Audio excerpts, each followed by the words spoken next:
Wilson Morales from Black Screen TV, talking to the one and only Omari Hardwick. How's it going? Hello, my brother. Where we at now, Wilson? Good. 20 years? Where we at? 20 years? We're probably 20-year friendship. It's a long time, you know. I've always supported your work. It's always good to see you working because when you work, I work, you know. So Look at that. Look at that, brother. You know? That is pretty nice. You have to have that synergy. That's it. Alpha Omega. So Omega Alpha. Thank you, brother, for having me as always, Wilson. So you're playing this role of an agent, you know, opposite Jennifer Lopez, you know, so we always wonder what's going to be next for you. And obviously from the work you've done so far, you know, it's all something totally different from the other. So what went into saying yes to taking on this project? Thank you for saying that, Wilson, because you have been one of those friends in my life for a very long time who definitely embraced that there's a variety inside of my bag of gift, and you have been there for it all. And like, oh, I'm here. Bring it, and I'm good. So first and foremost, I want to say I appreciate your eye and your taste. For this, I think my eye, speaking of which, I think my eye was drawn to the fact that, because obviously I knew that Jen was attached to the project, but when I learned what she was doing, obviously upon reading it, I thought, wow, this is something that would have been offered to her, because she's always been a badass, since the days of having to be in a trunk and hold her own next to Clooney and Don Cheadle's and the likes, and a movie like Out of Sight, as you know, working with giants like Soderbergh. And now she's working with a female giant, and that being Niki Caro. So I was such a fan of Niki already, Wilson, and obviously I was raised on Jen. So I think when I realized that being something that would have been offered at the beginnings of her career, the fact that it was offered at this point of her career, which I think she's in her prime, she's about to really just explode in a very differing way. But I know the business, you know, and I know that it very much could be called business show as opposed to show business. And the business of which has made it where we haven't been able to see many a woman, the better parts of 40 and above in chronological age, be able to play a character like this, ability-wise. So there's a shout out to Jen, but also in terms of being offered the opportunity to. So that attracted me immediately. I was like, I'm in. I'm in. And then the fact that, Wilson, I got to be this sort of, as Niki presented it to me as such, this very calming voice of reason, be a water for her in all the mayhem, all the chaos that not only she presently is going through or trying to get through, all the things that prior she has been through. You have to become this thing, this solid thing. Nothing else in the movie is solid. Cruz is solid.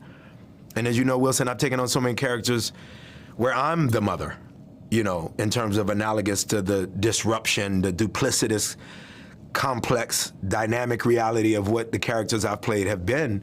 It's pretty nice, bro, to take on a character where I just get to sort of sit back. Still have to be on, still have to be dialed in, crossing T's, dotting I's, but at the same token, sort of just exist and be a presence. Not move a lot, not have to say too much in jargon or dialogue, just be there, and that was very attractive for me. I heard Jennifer say she took sniper training and all of that. What about yourself? Did you try to join her and take sniper training? I didn't have to do that on this, but I did it on freaking Shot Caller. I did it as Ghost, you know, because there's a lot of times, as you know, Ghost was sniping. You know, whether it was formal or not, whether he was a street-trained sniper, he obviously was putting it right here between people's two eyes. So, of course, the Spike Lee movie, as you know, Miracle at St. Anna. So there's been so many movies that I had to do sniper training. Miracle at St. Anna, for sure I had to. And I'm leaving out some movies that I've absolutely had to do it. I did not do it. Army of the Dead. I mean, Dave Bautista and I had to go at it nonstop. Sniper training, pinpoint shooting, range, right in the middle, do it over, keep going. So I love that Jen had to do that. I want to say, good, Jen, you got your bag up. Now you can be that too, because her bag is pretty freaking hefty.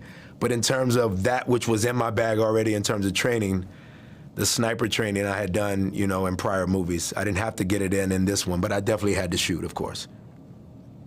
You know, you've worked with a lot of directors. You've worked with Zack Snyder. Now you're working with Niki.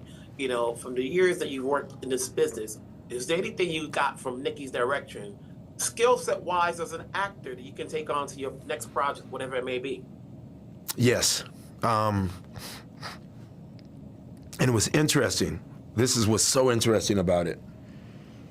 You asked that, Wilson, and there were moments that, and because it's you, I got to give it to you this way. And I don't know if I would answer it in this particular way if it wasn't somebody who loved me and cares for me like you. Were there moments of us not necessarily seeing eye to eye as director, colleague, actor, colleague? Yeah. What I learned most from Niki was, I learned from Niki that the business needs more Nikis. Let me explain, Wilson. There's not enough opportunity for female directors. Now, you could say, Omari begs the question, that the reality is, presently, it is quite in vogue for female directors to work. True. But for you to state it as such means that there hasn't been predominantly opportunities for women to direct. I am real big on females directing. As I ask Courtney, damn near every other director, can it be a woman? I'm real big on that. I know the male ego. I know how bad it is. So I like female directors. So I think for Niki, she had to slowly embrace that and slowly perhaps get rid of that which on other sets was her having to deal with egotistical men, actors included. As you know, Wilson, I don't come like that.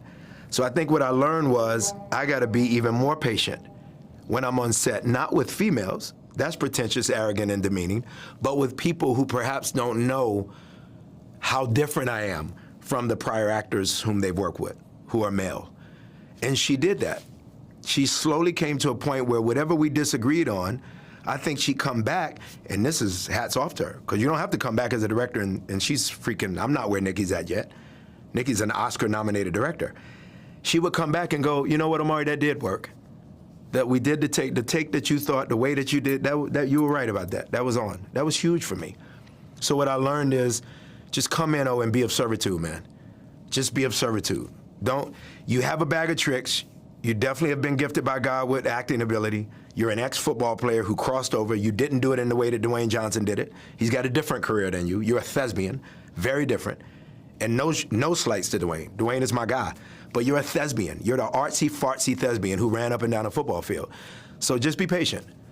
Sit in the locker room, assess the X's and O's, and listen to the coach. And the coach will ultimately listen to you. So I was learning, Wilson, to lead without leading in many ways. And I was leading her to a place of her going, oh, Omari's different. Okay, I can rock with this.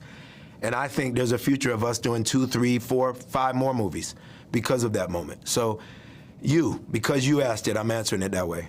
Just to be patient. I learned from her to come in and just chillax and be patient, see what comes. You've got a number of projects coming up. Very quickly, obviously you got Fells High, another Zack Snyder project, if I'm right. Yes. What goes into saying yeah, projects you take? If it scares me enough, that's one categorical answer. If it's something that I think I could bring some uniqueness to, some value. I do always ask, why me? And not just in terms of asking the person, producer, director.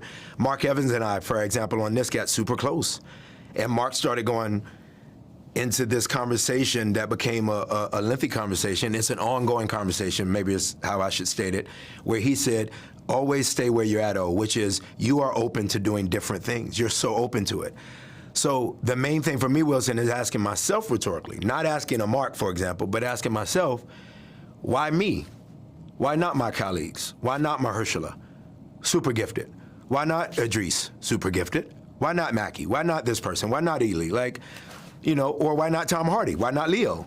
Not just keeping it confound to men who look like me, peers, colleagues who look like me. Chadwick, rest in peace, if he were here. Chadwick can do this, why me? So I ask myself that a lot. Like, what do I bring different that nobody else could bring? And as long as I can answer with a definitive, oh yeah, I bring this to it. If I can answer it that way, then I'm interested in it, And if it has a great director, and if it's on the page, as Denzel always says to me, it's gotta be on the page. The writing is everything, bro. Shout out to the reason that the writers are striking presently. It starts with the page. It starts with the pen and the word on the page. So if it's a great script, if the director's great, if the cast is cool, if I could have a beer with most of them at this point in my career. Prior, I couldn't really had that. I would go, even if I don't want to have a beer with this person, I got to take the job. But now I can be a little bit more selective. So I would say the consistency, even though the things have changed for me in terms of my stature, the significance of the writing, for the most part, whether it scares me enough and whether I could ask myself and answer, yes, Omari, this is why you, and you can bring something very different and very exclusive to this role that your peers, equally gifted, differently gifted, could not bring to it. Then I entertain it. Of all genres. You know, you've always been great. Obviously, that's all the time we have for now, because we can go on forever. Thank you, my brother. You know, I'm always going to grab your back. I'm sure I'll see you maybe this summer. Sells high. Yes, you will. Thing going. Thank you, my bro. Later. Shout outs to you. I'm proud of you, bro. Keep rocking, Wilson.